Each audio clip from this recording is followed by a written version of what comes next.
Pada video kali ini, kita akan membahas alur cerita Kimetsu no Yaiba setelah season ketiga, yaitu arc pelatihan Hashira. Sebelum kalian melanjutkan video ini, ada bagusnya jika kalian klik tombol subscribe dan nyalakan notifikasinya agar kalian mendapat info terbaru dari video kami.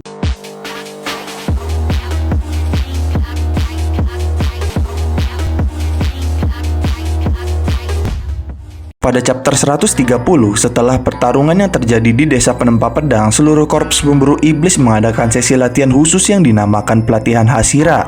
Yang mana mereka yang peringkatnya di bawah para Hashira akan berlatih langsung dengan para Hashira lainnya. Dan biasanya, para Hashira hanya akan melatih para penerusnya saja dan akan selalu sibuk setelahnya.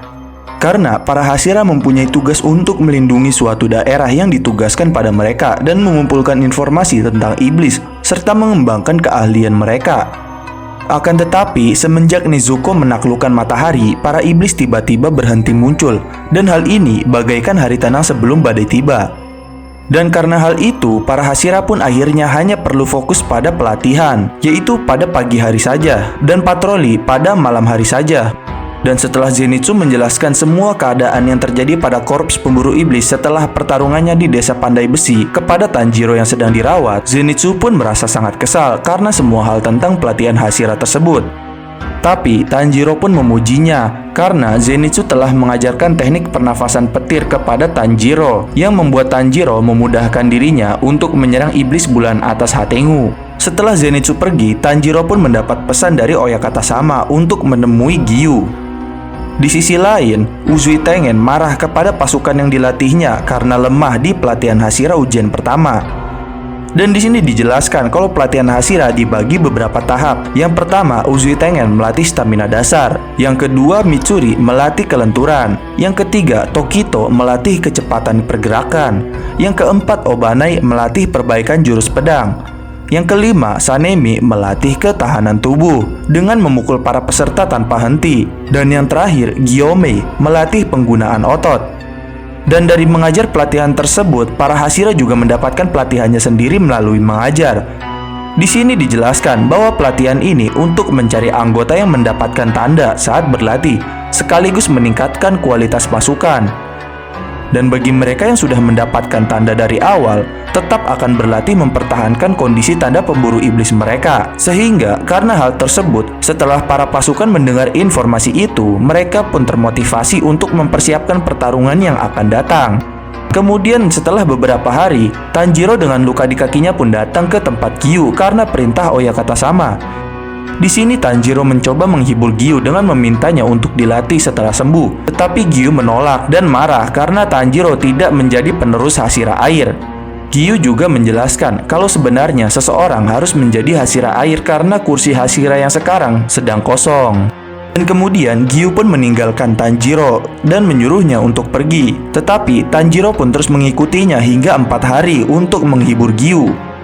Hingga akhirnya Giyu menyerah dan menjelaskan kepada Tanjiro kalau sebenarnya dirinya tidak pernah lolos seleksi akhir pemburu iblis di Gunung Bunga Wisteria itu. Karena pada saat itu para peserta lainnya dan juga dirinya bahkan tidak bisa membunuh satu iblis pun, dan telah ditolong oleh Sabito temannya dengan mengorbankan nyawanya sendiri. Dan karena itu Giyu merasa kalau dirinya tidak pantas menjadi Hashira air, kemudian menyuruh Tanjiro untuk jangan mencampuri urusannya lagi. Lalu pada chapter 131, Tanjiro yang mendengar penjelasan Giyu merasa sedih prihatin kepadanya. Dan juga Tanjiro paham kalau Sabito adalah orang yang telah melatihnya. Dan karena hal itu Tanjiro juga mulai merasa sedih saat memikirkan kematian Rengoku. Setelah merenungkan semua itu, Tanjiro pun langsung mengajar Giyu dan mengatakan kalau Sabito yang percaya kepadanya membuat hubungannya tetap terjaga.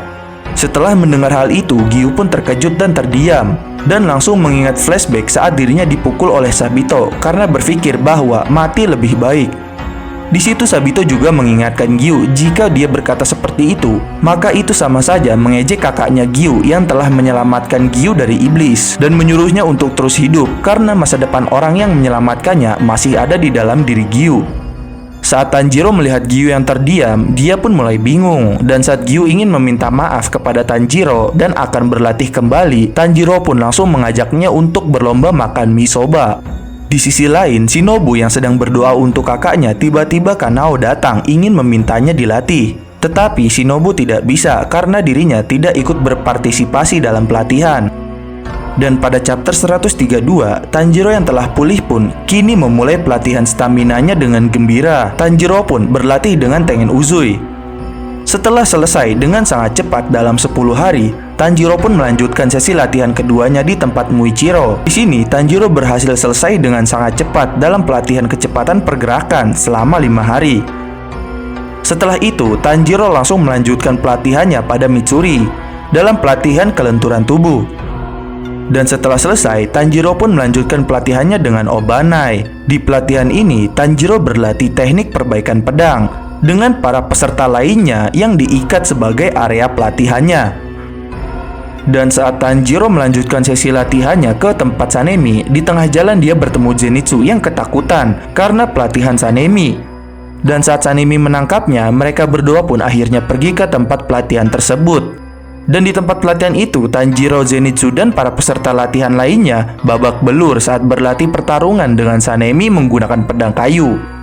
Dan saat sesi istirahat, Tanjiro yang sedang berjalan pun tiba-tiba mendengar cekcok antara Genya dan Sanemi, yang mana Sanemi tidak mengakui Genya sebagai adiknya.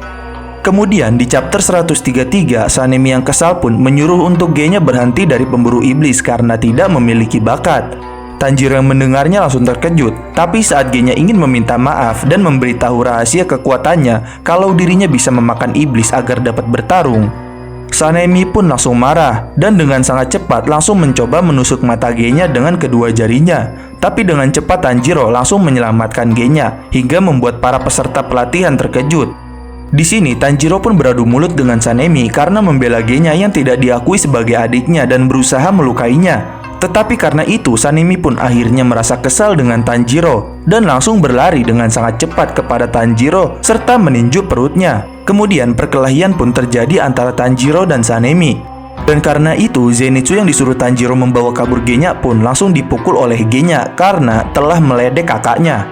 Dan kemudian perkelahian Tanjiro dan Sanemi pun langsung dihentikan oleh seluruh peserta pelatihan. Hingga akhirnya Tanjiro dan Sanemi ditegur oleh atasan. Dan pelatihan Hashira Sanemi pun ditunda serta Tanjiro dilarang mendekati Sanemi. Setelah itu, Tanjiro bersama Zenitsu pun kembali melanjutkan pelatihan terakhirnya ke tempat Gyomei. Di gunung, Tanjiro dan Zenitsu pun terkejut melihat Inosuke berlatih di bawah air terjun. Dan yang lebih membuat Tanjiro dan Zenitsu terkejut adalah saat melihat Gyomei berdiri dalam posisi duduk sambil menahan beberapa batang pohon besar yang diikat dengan beberapa batu besar yang dikelilingi oleh api. Kemudian di chapter 134, Tanjiro dan Zenitsu yang telah sampai di pelatihan Gyomei, mereka pun memulai latihannya. Gyomei menjelaskan tahapannya, yaitu pertama, membiarkan air terjun menjatuhi tubuh, lalu mengangkat 3 batang pohon besar, dan kemudian mendorong batu raksasa melewati kota. Setelah pelatihannya selesai, para peserta pun beristirahat makan dan saat itu Tanjiro memberitahu kalau Gyomei sangat kuat, bahkan bisa mendorong batu raksasa yang saat ini dilihat Zenitsu. Dan karena hal itu, Inosuke dan Tanjiro pun langsung semangat melanjutkan pelatihannya. Lalu setelah selesai melaksanakan hal tersebut, Tanjiro pun melanjutkan sesi berikutnya, yaitu mendorong batu. Tetapi dia tidak sanggup melakukannya. Dan pada saat latihan itu, Genya pun datang menghampirinya. Genya pun menyadari kalau tanda di dahi Tanjiro mulai membesar dan menggelap. Di sini Genya menjelaskan tindakan repetitif yang dilakukan Gyomei untuk memaksimalkan konsentrasinya agar bisa mendorong batu.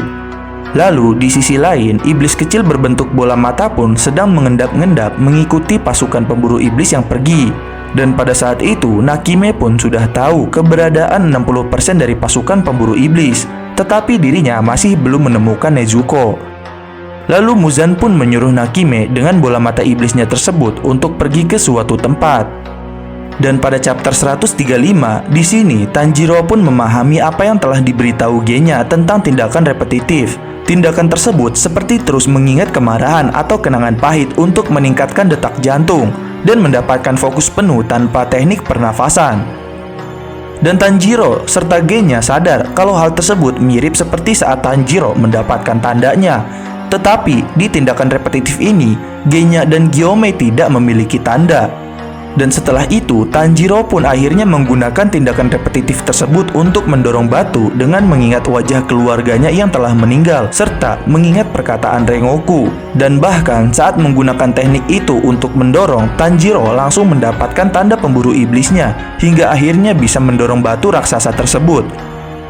Setelah Tanjiro mendorong batu, dia pun langsung kelelahan dan dehidrasi setelah berhasil mendorong batu melewati kota. Hingga akhirnya Gyomei datang dan memberinya air, serta memuji dan mengakui Tanjiro setelah apa yang terjadi di desa penempa pedang.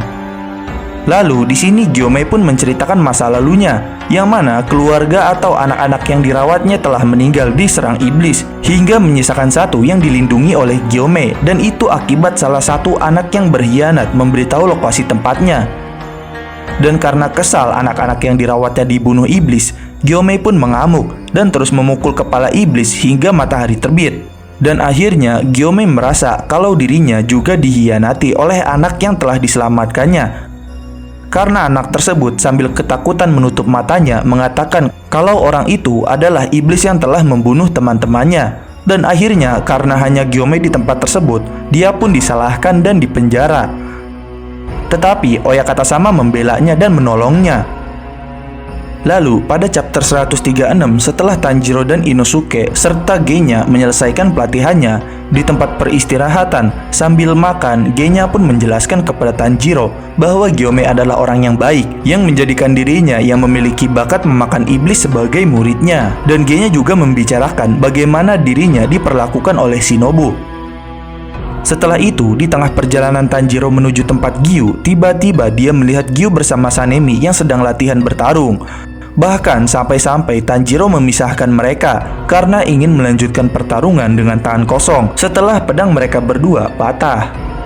Lalu karena Tanjiro terlalu banyak bicara tentang mengajak Sanemi makan makanan Ohagi kesukaannya, Sanemi pun memukul dagu Tanjiro hingga pingsan. Dan di sisi lain, saat Sanemi pergi dari tempat Gyu, di perjalanan dia pun menghancurkan mata iblis Nakime yang mengikutinya. Setelah itu, di rumah Kagaya, Muzan pun datang menghampirinya.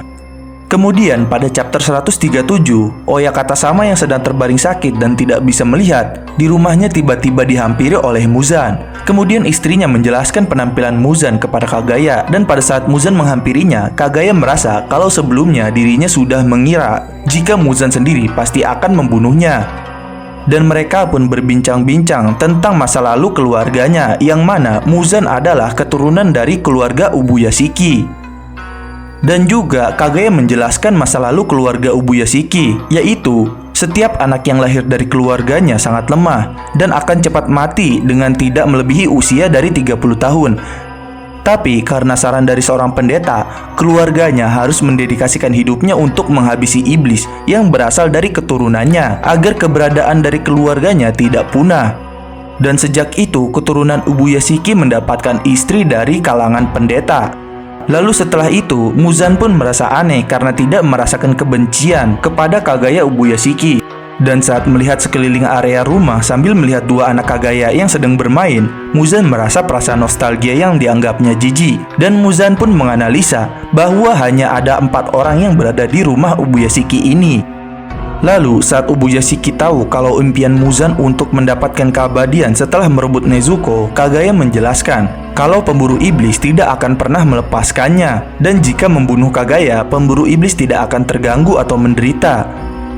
Dan saat Muzan mendengar kalau iblis akan musnah ketika dia mati, Muzan langsung merasa kesal dan berencana membunuh Kagaya. Dan Kagaya menjelaskan lagi kalau dirinya mati, maka semangat tempur pemburu iblis akan meningkat.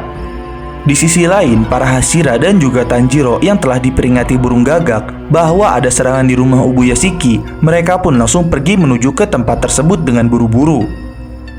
Di sini, Sanemi yang baru saja sampai di rumah Oyakata-sama, tiba-tiba Sanemi terkejut saat melihat rumah Oyakata-sama meledak dengan luar biasa. Begitu juga Hashira lainnya beserta Tanjiro yang melihatnya.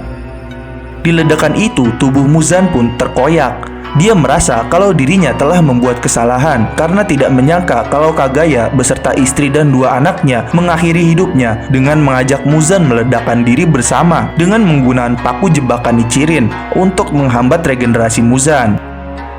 Lalu di tengah bangunan yang terbakar saat dirinya sedang beregenerasi, tiba-tiba Muzan dilempar jurus darah iblis bola daging yang menjadi duri raksasa dan menjebaknya. Dan saat Muzan ingin menghilangkan jebakan tersebut dengan menyerapnya, Tamayo dengan jimat penghilangnya langsung menusuk perut Muzan dan memasukkan obat pengubah iblis menjadi manusia saat Muzan sedang menyerap jebakannya, sehingga membuat Muzan menyerap obat tersebut.